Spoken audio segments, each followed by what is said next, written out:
Muy buenos días a todos. Estamos dando inicio al comité GSC correspondiente al 8 de marzo de 2018.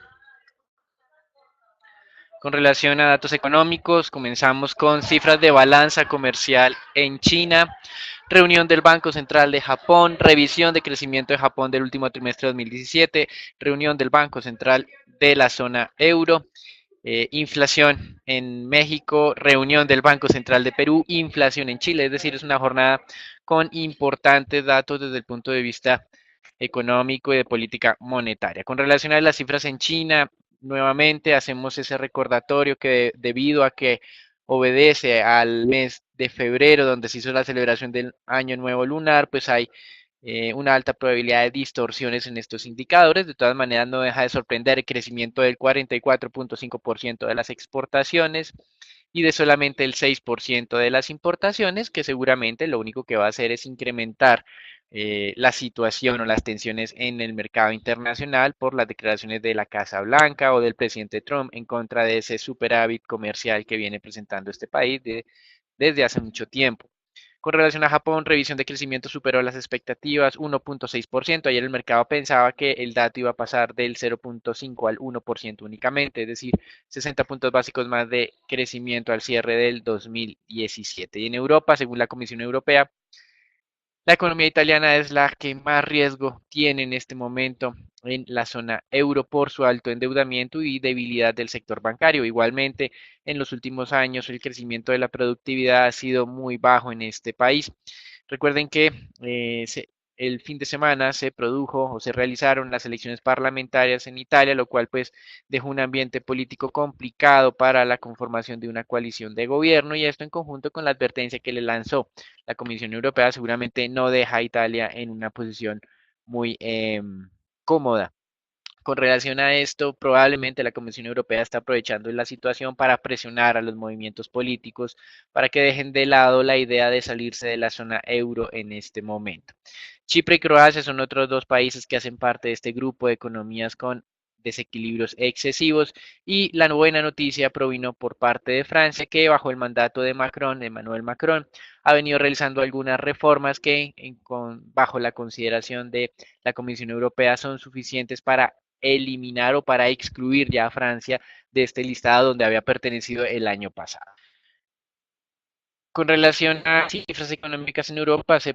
dio a conocer un dato de pedidos industriales en Alemania, el cual cayó casi un 4%. El descenso fue casi el doble de lo que el mercado había venido anticipando. De todas maneras, el concepto sobre la economía alemana sigue siendo favorable, así que hay que esperar datos adicionales para ver si lo ocurrido durante el mes de enero es un tema puntual o puede ser una nueva tendencia. En los Estados Unidos, y aprovechando el día de ayer la publicación de el índice de generación de empleo privado ADP, la firma calificadora Moody's, a través de su economista en jefe, estableció que si los países socios de Estados Unidos y aplican también medidas similares a las que quiere o anunció el presidente Trump, se van a perder en neto 150,000 puestos de trabajo e incluso en caso de que no respondan proporcionalmente estos países, es decir, en caso de que el escenario sea el más positivo posible, se van a obtener una ganancia de hasta 15,000 puestos de trabajo en el sector del acero y el aluminio, pero se van a perder hasta 60,000 empleos en otros sectores. Por lo tanto, como sea, lo que está diciendo Moody's es que esta idea de aranceles va a ser negativa desde el punto de vista de crecimiento económico para los Estados Unidos. Continuando con estos anuncios de si va a haber aranceles, no va a haber aranceles, el día de ayer a través de la cuenta de Twitter el presidente Trump anunció que había solicitado a China un plan para ir reduciendo este desbalance comercial que presentan las dos naciones. Los chinos se limitaron a afirmar únicamente que ellos, en caso de que sea necesario, responderán de manera justificada a ese tema del incremento de los costos de importación por parte de Estados Unidos. Y por otro lado, un portavoz de la Casa Blanca afirmó el día de ayer, ya al final del mercado accionario, que se podría considerar la posibilidad de unas exenciones a Canadá, México y otros países. Y esto sirvió, vamos a anticipar un poco lo que teníamos para el mercado accionario, para que el mercado accionario se recuperara al cierre de la jornada del día de ayer. El Standard Poor's llegó a perder casi el 1% y finalizó casi que totalmente plano durante el día de ayer. Sin embargo, posteriormente el presidente Trump aclaró que esa exención solo va a ser por 30 días y que se podía extender dependiendo de la evolución de las negociaciones del TLCAN. Por lo tanto, pues, digamos, probablemente el mercado no vea esto con muy buenos ojos en las próximas jornadas. Y por otro lado, se dio a conocer a través de eh, medios extraoficiales que cerca de 100 representantes a la Cámara del Partido Republicano le enviaron una carta al presidente firmada mostrando su oposición a estos anuncios de aranceles. Veremos si el presidente Trump continúa o no con estos planes. Y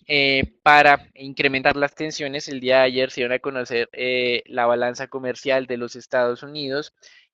marcando su mayor déficit mensual de los últimos 9 años, aumentando a 56.6 billones de dólares, como lo explicaron varios economistas el presidente Trump.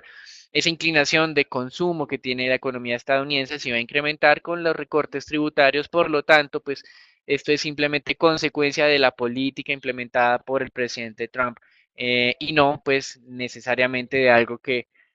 haya incrementado desde el punto de vista de desbalance internacional, China, Europa o cualquier otro país en contra de los Estados Unidos. Y frente a esto del déficit, esos 56.6 billones de dólares puntuales del mes de enero, 36 billones fueron todos con China, que creció ese déficit en 17%, con Canadá fueron solamente 3.6 billones. Por lo tanto, pues por eso varios representantes de la Cámara del Partido Republicano le pidieron al presidente Trump que fuera más específico, más, digamos, más certero en las medidas de tipo comercial, en vez de lanzar esos anuncios tan generales. Lo que percibe el mercado es que el presidente Trump no está midiendo o no está haciendo los anuncios con total conocimiento de la situación y que posteriormente ha tenido que salir a irlos ajustando poco a poco. Es algo muy normal a lo que el mercado ya se ha venido acostumbrando en esta administración. Entrando en América Latina, en un último sondeo realizado por Ipsos en México, la ventaja o la intención de voto que tiene Andrés Manuel López Obrador aumentó a 36.3% y la diferencia frente al segundo, que es un candidato de derecha, aumentó ya a 14 puntos porcentuales. El candidato de gobierno tiene solo una intención del 15%, es decir, aquí estamos viendo que prácticamente las elecciones en México, a menos de que ocurra algo inesperado, pues darían como virtual ya ganador al candidato de izquierda Andrés Manuel López Obrador. Y en Chile hoy, a manera de ejemplo, en contra de lo que ha venido mencionando el presidente Trump, 11 países de la Alianza Pacífico, de la cual se autoexcluyó Estados Unidos, firmaron el acuerdo global y progresivo para la asociación transpacífico con la que reducirán aranceles a productos industriales y agrícolas. La salida de Estados Unidos permitió eliminar todos estos requerimientos de propiedad intelectual, sobre todo lo que es sector farmacéutico, y aceleró la firma de este acuerdo. Obviamente varios países, entre los que están Canadá, México, Chile, Perú, Australia y otros países de Asia, sin, como Japón, pero no China, aprovecharon el momento para mencionar que esto va a ayudar al crecimiento internacional, contrario a las barreras que quieren imponer los Estados Unidos. Con relación a los mercados accionarios, el día de hoy estamos viendo una apertura de jornada un poco más tranquila que ayer. Pueden ver unas variaciones en general positivas con algunas pocas excepciones. Ayer de manera puntual el mercado europeo se había valorizado cerca del 0.4%, impulsado por lo que es el sector tecnológico. Ayer en Brasil hubo un leve descenso, 0.2%, principalmente por sector siderúrgico y petrolero. Como veremos más adelante, la dinámica de los precios del petróleo no han sido, digamos, muy positivas en el corto plazo. El Standard Poor's, como mencionábamos, caía en algún momento del día de ayer el 1%. Hoy están con los futuros con unos avances del 0.30%. Por lo tanto, pues hoy la apertura se ve relativamente tranquila. Un anuncio interesante ha lanzado Amazon. Está en conversaciones para ampliar su negocio de manera directa en Brasil, donde compite con Mercado Libre, B2W, Vía Varejo, que es compañía pues de Grupo Éxito y Magazine. Así que realmente esto puede acelerar la intención de venta que tiene Grupo Casino de Vía Varejo para reducir un poco los riesgos que se tendrían con el incremento de la competencia en este país. Recuerden que también Amazon en algún momento mencionó su intención de ingresar al mercado colombiano también.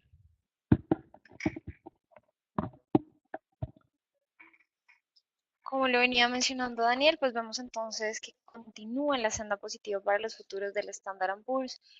Se mantienen entonces en medio de esta tendencia positiva que fue anunciada el 5 de marzo y se están acercando de nuevo a ese nivel de los 2.750 puntos. Les recuerdo nivel de congestión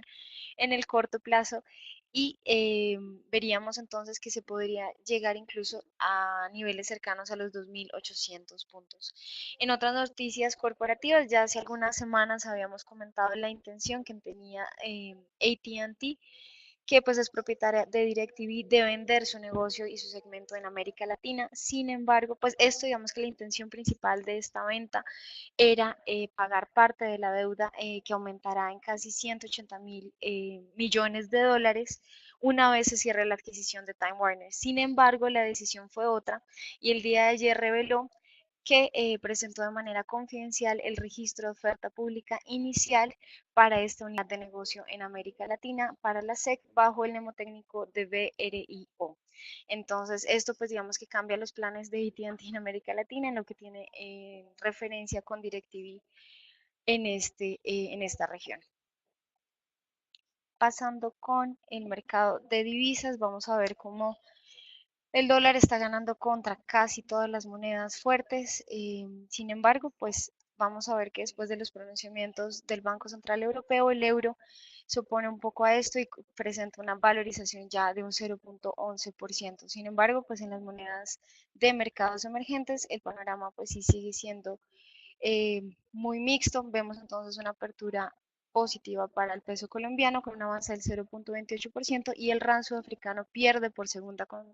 jornada consecutiva un 0.44%.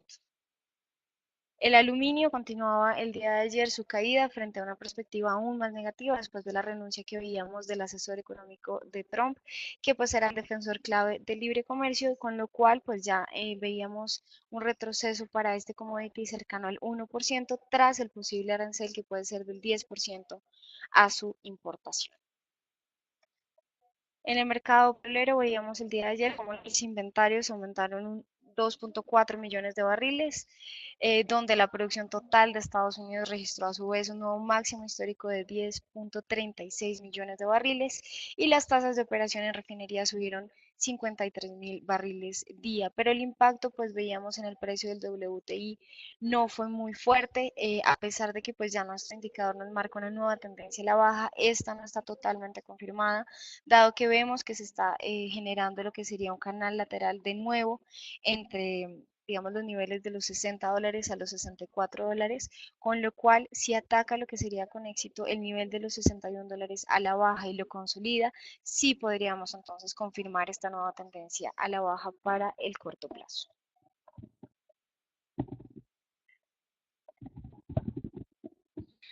Hoy en el mercado de renta fija venimos con importantes anuncios. El primero de ellos, sin duda, el comunicado de prensa del Banco Central Europeo, donde se eliminó la mención de que en caso de que fuera necesario, la entidad incrementaría las adquisiciones de activos para impulsar la economía. Esta sola referencia ha hecho, como lo mencionó Natalia, que el euro, luego de estar presentando una pérdida frente al dólar como la mayoría de monedas, revirtiera esa dinámica y alcanzara no solamente equipararse frente al cierre del día de ayer, sino generar algo de valorización. El mercado estará entonces atento a las declaraciones en algunos momentos del presidente del Banco Central Europeo para ver qué otro elemento dentro de la reunión valdría la pena destacar en caso de que pues se tuviera algún tipo de referencia sobre una mayor confianza sobre la economía y las posibilidades de hacer ajustes monetarios a futuro. Sirva este momento para simplemente resaltar que, como se esperaba, las tasas de interés en esta reunión se mantuvieron inalteradas y también el programa de compras de activos en el nivel actual y tal y como ha sido descrito desde hace varios meses, también se mantuvo inalterado, 30 billones de euros mensuales hasta el mes de septiembre al menos, y de ahí en adelante se verá qué van a hacer adicionalmente. Y con relación al día de ayer, en la publicación del Beige Book, pues la economía de Estados Unidos mantuvo crecimientos entre moderados y modestos, dependiendo del distrito al cual pues se haga referencia, y también pues se continúa viendo algo de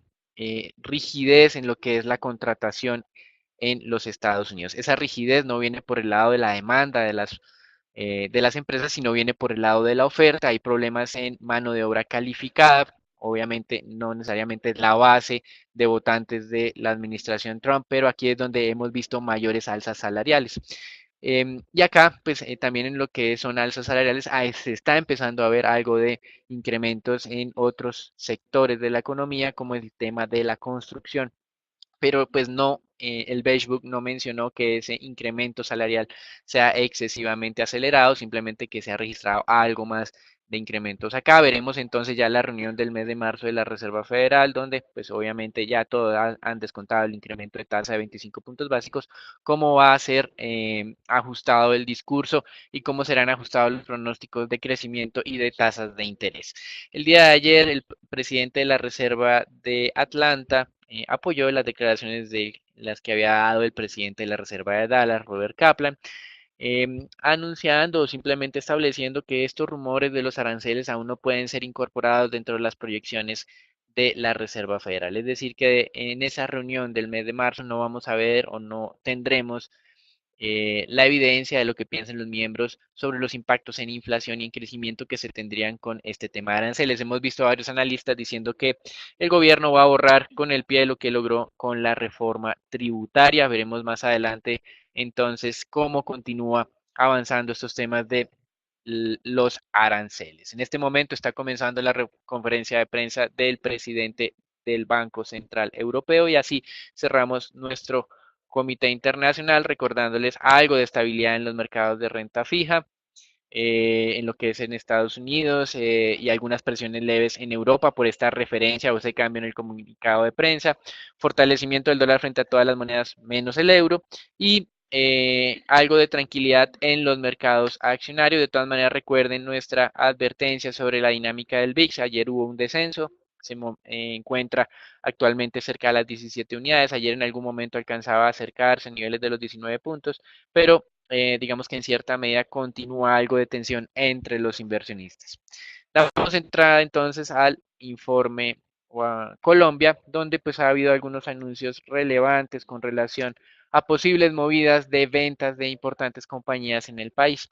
Está haciendo referencia a lo que se ha dado a conocer de la Drummond, que ha contratado a la banca de inversión de Goldman Sachs para que valore su negocio de carbón térmico en Colombia. El año pasado Drummond produjo cerca de 30 y de 30 y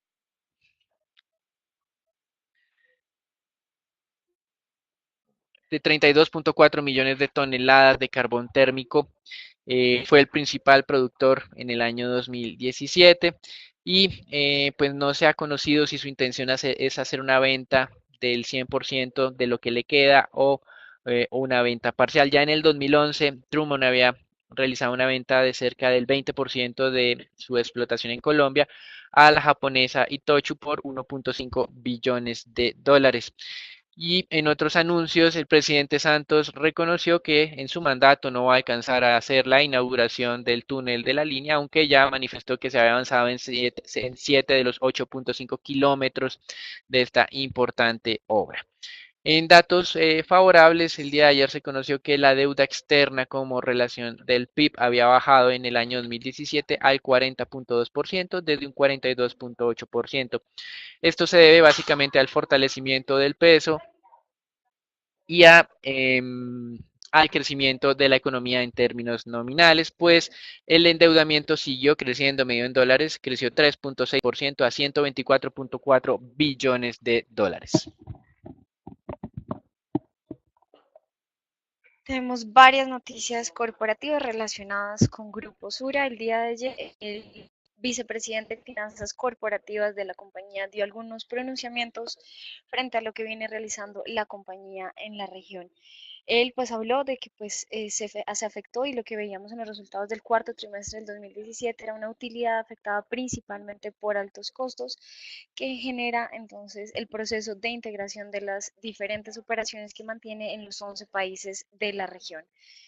El enfoque organizacional es que todos los segmentos de seguros queden bajo Suramericana a nivel regional y el segmento de pensiones bajo Sura Asset Management. Planean hacer inversiones en las tres filiales por más de 150 millones de dólares en la parte operativa y de tecnología y el enfoque para este año será que la región latinoamericana pues siga aplicando el modelo que ya resulta bastante exitoso en Colombia. En otras noticias también relacionadas con Grupo Sura, Sura Asset Management de Chile ha decidido vender su segmento de rentas vitalicias a Vice Corp e Inversiones Vice de Chile Consult, dos empresas también en este país, por un precio base de 232 millones de dólares. Esta decisión forma parte de la reorganización que pues ya les venía mencionando que está haciendo y está impulsando la compañía de todos sus segmentos, digamos que de cierta manera organizar lo que sería bajo Suramericana, todo el segmento de seguros y Sura Asset Management recogería todos los segmentos de pensiones. Y por último, el día de ayer la Junta Directiva decidió modificar el proyecto de distribución de utilidades que fue anunciado el pasado 26 de febrero. Se había propuesto el pago de dividendos a elección del accionista o en acciones con dividendo preferencial o en efectivo. Sin embargo, la Junta Directiva cree que el precio actual de la acción preferencial no refleja el valor real de la compañía, por lo que el pago debe ser 100% en efectivo, pagadero en 4 cuotas en abril, julio, octubre del 2018 y enero del 2019. Esta pues sería el nuevo proyecto de distribución de utilidades que será puesto a discusión el próximo 23 de marzo en la Asamblea General de Accionistas.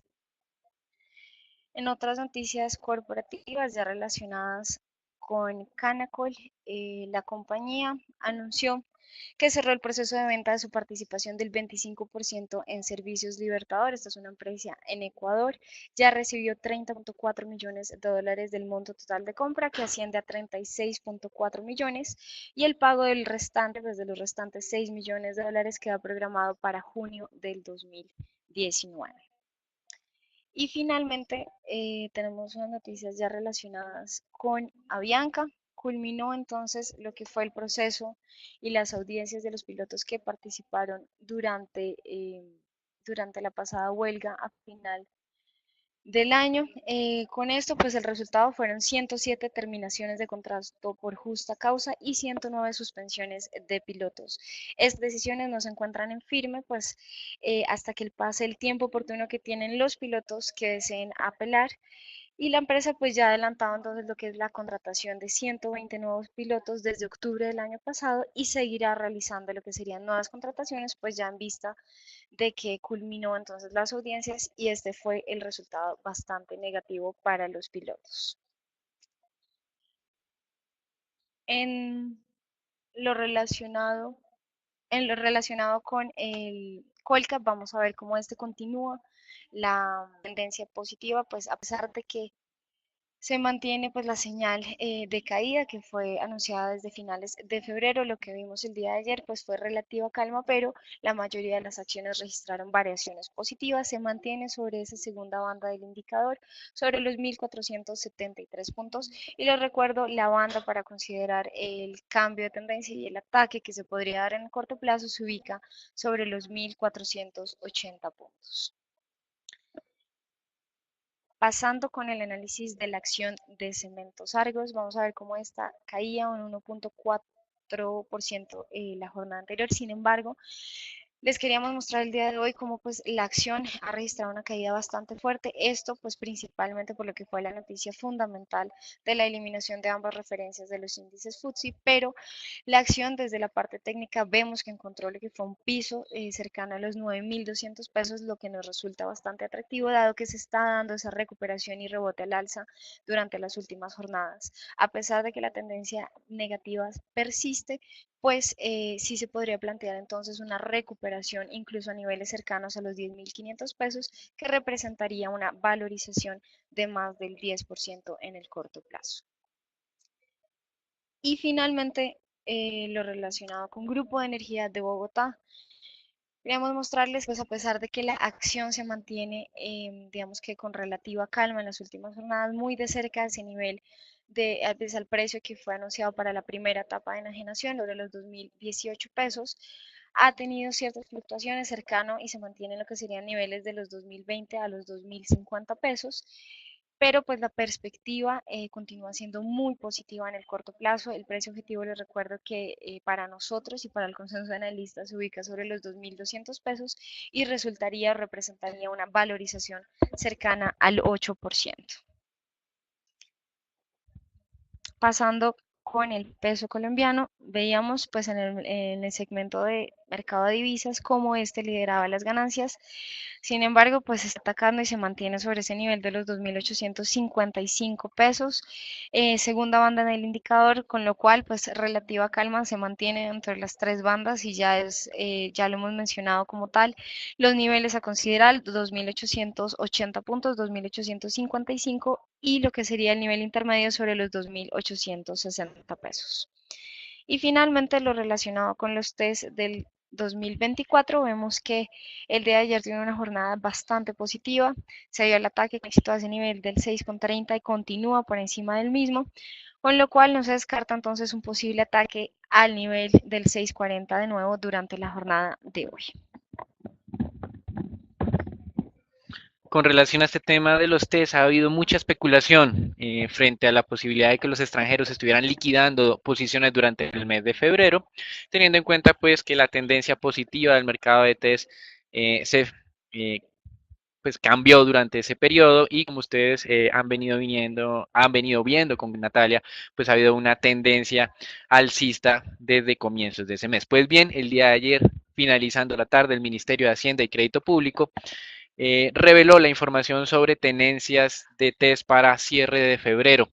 En total, el saldo de deuda o de TES emitidos pasó de 260.4 billones de pesos a 265.5, es decir, subió 5.1 billones. Los extranjeros aumentaron su participación en cerca de 700.000 millones de pesos, los fondos de pensiones 900.000, el Ministerio de Hacienda y Crédito Público en 1.2 billones de pesos y el principal comprador del mes de febrero fueron los bancos comerciales locales con 2 billones de pesos adicionales. Es decir, los extranjeros no liquidaron posiciones, continuaron incrementando las tenencias de test, pero hubo otros participantes como los bancos comerciales que hicieron pues una mayores compras durante ese periodo y por eso la participación de los extranjeros descendió. En cierta medida esto controvierte un poco lo que se ha venido especulando en el mercado de salida de inversionistas extranjeros y simplemente mantiene la idea de que ese diferencial de tasas en Colombia continúa siendo atractivo a pesar de que la Reserva Federal viene incrementando la tasa de interés y el Banco de la República en el peor de los casos mantendrá su tasa de referencia inalterada. Como hemos mencionado en GSC, creemos que ese tema de sorpresas inflacionarias podría dar espacios para descensos o ajustes adicionales de la política monetaria. Entonces recuerden, extranjeros continuaron ingresando durante el mes de febrero al país, aunque hubo otros participantes de mercado como los bancos comerciales que fueron más agresivos en la adquisición de deuda pública colombiana. Muchas gracias por participar en el diario GSC. Esperamos tengan una muy buena jornada y los esperamos el día de mañana.